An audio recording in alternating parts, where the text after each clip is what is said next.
Tout est accompli. Les chefs religieux dirent au gouverneur Pilate que Jésus était dangereux et voulait devenir roi. « Est-ce vrai ?» demanda Pilate à Jésus.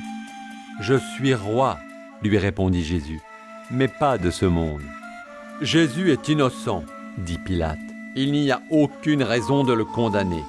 Je vais donc le relâcher. » Mais la foule criait « À mort! Crucifie-le » Alors Pilate ordonna à ses soldats de fouetter Jésus. Ils enfoncèrent sur sa tête une couronne d'épines, puis ils l'obligèrent à porter une croix en bois sur son dos jusqu'en haut d'une colline. Là, les soldats romains crucifièrent Jésus. Ils clouèrent ses mains et ses pieds sur la croix. Jésus se trouvait entre deux brigands. Vers midi, le ciel s'obscurcit. Les amis de Jésus pleuraient. Les chefs religieux, eux, se moquaient. « Tu as sauvé d'autres personnes, sauve-toi toi-même !» Jésus pria. « Paix, pardonne-leur. » Au moment de mourir, Jésus dit « Tout est accompli. » C'est ainsi qu'il acheva ce qu'il était venu faire par amour pour nous.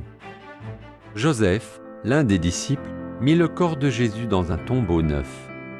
On roula une grosse pierre devant l'entrée. Un long et triste vendredi prenait fin. Un dimanche de fête. Le dimanche matin, des femmes apportaient du parfum pour le corps de Jésus. Comme une grosse pierre fermait l'entrée du tombeau, elles se demandaient comment faire pour la déplacer. Mais quand elles arrivèrent, la pierre était déjà roulée et le corps de Jésus avait disparu. Des anges dirent aux femmes « Jésus est vivant!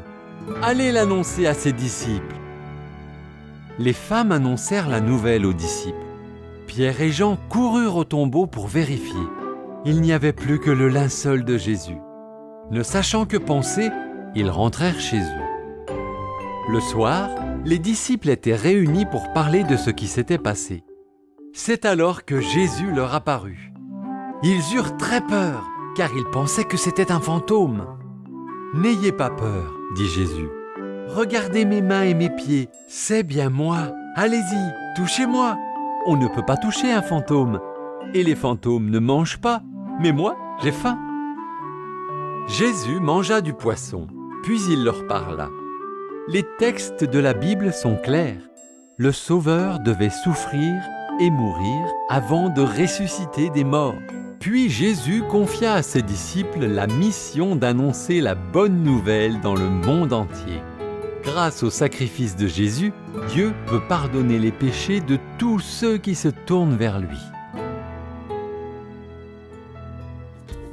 La Bible App pour les enfants, téléchargez-la immédiatement. Elle est gratuite.